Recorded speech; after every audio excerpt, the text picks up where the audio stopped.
ननद की शादी में गरीब बहू पर सबकी नजर। बहू, तू हर वक्त गरीबों वाले कपड़े पहनती रहती है। पूरे मोहल्ले में हमारी बेइज्जती करवा कर रख दी है तूने। अरे बहू को जो पहनना है उसे पहनने दो। आजकल दिखावे का जमाना है, वरना लोग गरीब भिखमंगा समझ लेते हैं। सासू माँ, हमें झूठा दिखावा नहीं करना चाहिए। चल जल्दी से नाश्ता बना, मेरी बेटी आती होगी कॉलेज से। ममता एक गरीब लड़की थी। उसका पति विनोद एक साधारण सी नौकरी करता था, लेकिन उसकी माँ बहुत दिखावा करती थी। खैर, शाम को जब उसकी ननद पायल कॉलेज से वापस आई, ममता उसके लिए चाय नाश्ता लेकर चली गई। भाभी, अब मैं बड़ी हो गई हूँ, अपने लिए नाश्ता खुद बना सकती हूँ। आप तो मुझे कुछ करने ही नहीं देती। पायल, तुम MBA कर रही हो, तुम सिर्फ अपनी पढ़ाई पर ध्यान दो। भाभी, अगर आप ना होती ना तो मेरा MBA करने का सपना अधूरा रह जाता इस घर में, क्योंकि मेरी माँ तो सारा पैसा दिखावे पर ही खर्च कर देती है। चलो अब ज्यादा बातें मत करो, चुपचाप नाश्ता करो। तभी मोहल्ले की एक अमीर औरत उनके घर आ गई। अरे बहन जी, कल हमारे घर में बहुत बड़ा फंक्शन है, आप सबको आना है। अरे अरे, क्यों नहीं बहन जी, हम जरूर आएंगे। इतना बोलकर वो औरत वहां से चली गई। अब मेरी बात ध्यान से सुनो तुम सब लोग अच्छे अच्छे कपड़े पहन कर चलना। पायल, मैं तेरे लिए कल बहुत महंगे कपड़े लेकर आऊंगी, वही पहन कर चलना। और बहू, तू गरीबों वाले कपड़े पहनकर मत आ जाना। माँ, हम लोग फटे कपड़े पहनकर तो वहाँ चले नहीं जाएंगे। हम सबको भी पता है कि पार्टी में कैसे जाया जाता है। अगले दिन सारे लोग अच्छे अच्छे कपड़े पहनकर उनकी पार्टी में पहुंच गए। वहां पर बहुत बड़े बड़े लोग आए हुए थे, लेकिन ममता ने बहुत ही साधारण सी साड़ी पहन रखी थी। थोड़े बहुत गहने भी पहन रखे थे। तभी पार्टी में कुछ औरतें ममता को ताने मारने लगी। मिस खन्ना की पार्टी में ये कौन औरत आ गई है? ऐसे कपड़े तो उनकी नौकरानी भी नहीं पहनती। ममता की सास ने सुन लिया। वो गुस्से में तुरंत ममता के पास आई। उसका पति, ससुर, ननद सब उसके पास आ गए। तूने करवा दी ना मेरी बेइज्जती। बोला था यहाँ पर भिखारियों जैसे कपड़े पहनकर मत आना। मेरा बेटा तुझे पैसे देता है, सारे पैसे जाते कहाँ हैं? तेरी यहाँ पर कोई जरूरत नहीं है। तू घर जा, वहीं पर खाना बनाकर खा लेना। माँ, ये क्या कह रही हो आप? माँ, लोगों का तो काम ही कहना, उन्हें कहने दो। भाभी के पास जो कपड़े होंगे वही तो पहनेंगी ना। तुम सब लोग इस भिखारन के चमचे बन गए हो। आप लोग मेरी वजह से आपस में मत लड़ो, मैं ही चली जाती हूँ। ममता चुपचाप वापस घर चली आई और बिना खाए पिए ही सो गई। पार्टी खत्म होने के बाद विनोद सीधा अपने कमरे में चला गया। ममता, मुझे अच्छी तरह पता है कि तुम्हारे पास अच्छे कपड़े क्यों नहीं है। मैं जाकर माँ को सारी बात बता देता हूँ। आप भूल रहे हैं कि मैंने आपको कसम दी है, इस बारे में आप किसी को कुछ भी नहीं बताएंगे। चलो ठीक है, वैसे तुमने खाना तो खा लिया था ना? हाँ, मैंने खाना खा लिया था। खैर, दोनों लोग सो गए। अगली सुबह नाश्ते की टेबल पर पायल का कॉलेज में ये आखिरी साल है। पायल के लिए रिश्ते देखना अभी से शुरू कर देते हैं। पायल की शादी हम बहुत अमीर खानदान में करेंगे। हाँ सासू माँ, ये आपने बिल्कुल सही कहा। तू चुप कर। तू मेरी बेटी की शादी के बीच में पड़ना ही मत, वरना तू अपने जैसा ही गरीब रिश्ता लेकर चली आएगी। भाभी, आप कुछ बोलती क्यों नहीं हो? माँ, मोहल्ले वाले हर कोई आपकी गरीबी को लेकर ताने दिया करता है। जिस दिन उन्हें आपकी सच्चाई पता चलेगी, सबके पैरों तले जमीन खिसक जाएगी। अगर आपने कसम ना दी होती तो मैं सब कुछ बता देती। पायल, तुम अपने गुस्से पर कंट्रोल रखो और सिर्फ अपनी पढ़ाई पर ध्यान दो। फिर एक रोज ममता फोन पर अपने भाई से बात कर रही थी। दीदी, मेरी नजर में एक ऐसा लड़का है, हैंडसम भी है और उसकी अभी भी नौकरी लगी है। वो इंजीनियर है और 20 लाख का पैकेज है, लेकिन वो शादी करने को तैयार नहीं है, क्योंकि वो एक बहुत बड़ा बिजनेसमैन भी बनना चाहता है। लेकिन अगर उसे कोई ऐसी जीवन साथी मिल गई जिसने MBA किया हो और टॉप 10 रैंकिंग में उसका नाम आया हो, ताकि उसके सपने को साकार करने में वो उसकी मदद करे, तो वो उससे शादी कर सकता है। ये तो बड़ी अच्छी बात है। पायल भी तो MBA कर रही है। मुझे पूरा यकीन है कि टॉप 10 रैंकिंग में उसका नाम जरूर आएगा। तू मुझे लड़के की फोटो भेज, मैं पायल से इस बारे में बात करती हूँ। ममता ने सबसे पहले इस बारे में अपने ससुराल वालों को बताया। तभी उसकी सास ने कहा, तुझ पर तो मुझे बिल्कुल भी यकीन नहीं है कि इतना अमीर लड़का ढूंढ लिया तूने, लेकिन अगर तेरे भाई ने कहा है तो हम तेरी बात मान लेते हैं।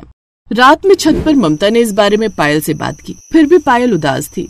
क्या हुआ पायल, इतनी उदास क्यों? लड़का पसंद नहीं है क्या? भाभी, लड़का तो ठीक है, लेकिन मैं टॉप 10 रैंकिंग में अपना नाम कैसे ला पाऊंगी? आपकी मदद से मैं सरकारी कॉलेज में पढ़ रही हूँ।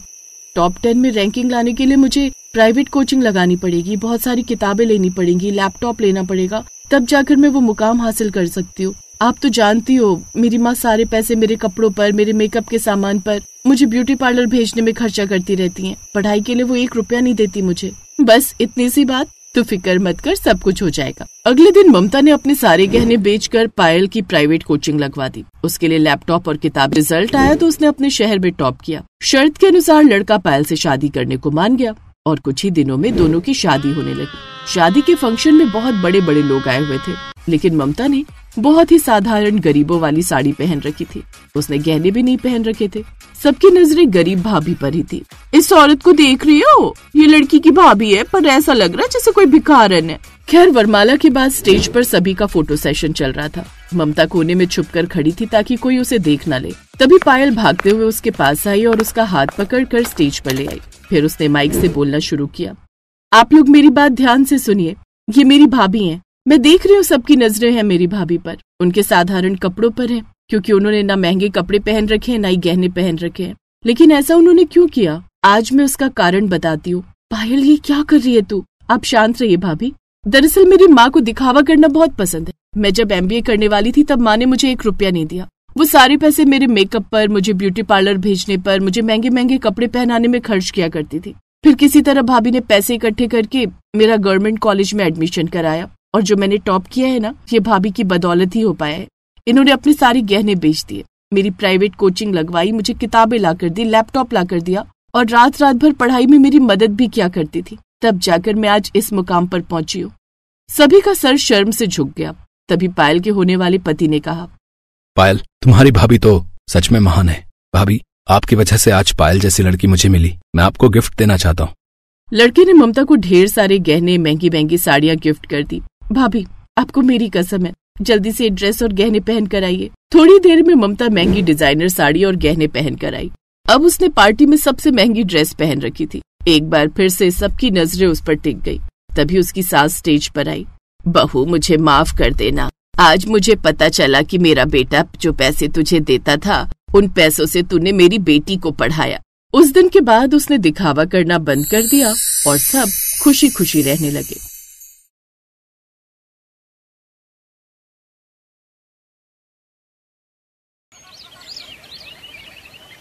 जानकी के 3 बच्चे थे, जिसमें से 2 लड़के विनोद और प्रमोद और 1 लड़की कविता थी। बिन बाप के बच्चों को जानकी ने खूब लाड प्यार से पाला। उसने कभी उन्हें कोई तकलीफ नहीं होने दी। माँ बाप दोनों की जिम्मेदारियां उसने बखूबी निभाई। समय बीता और तीनों बच्चे जवान हो गए। विनोद और प्रमोद अच्छी कंपनी में नौकरी पर लग गए, जहां उन दोनों को अपने मालिक की अमीर घर की 2 बहनों नैन्सी और सुप्रिया से प्यार हो गया।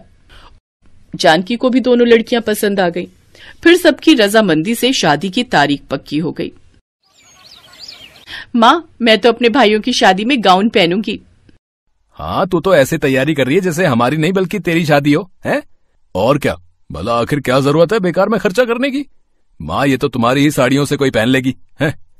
आखिर तुम दोनों भाइयों की इकलौती बहन है, इतना तो इसका हक बनता है। फिर जानकी ने अपने पैसों से कविता के लिए गाउन बनवा दिया। ऐसे ही शादी वाला दिन भी आ गया और जानकी की दोनों बहुएं ब्याह कर घर आ गईं। कुछ दिन ऐसे ही बीत गए। एक रोज, बस अब जल्दी से अपनी बेटी के हाथ भी पीले कर दूं तो मैं अपने सारे फर्ज से मुक्त हो जाऊंगी। वैसे भी मैं अस्थमा की मरीज हूँ, न जाने कब क्या हो जाए। तभी जानकी की दोनों बहुएं वहां आ गईं।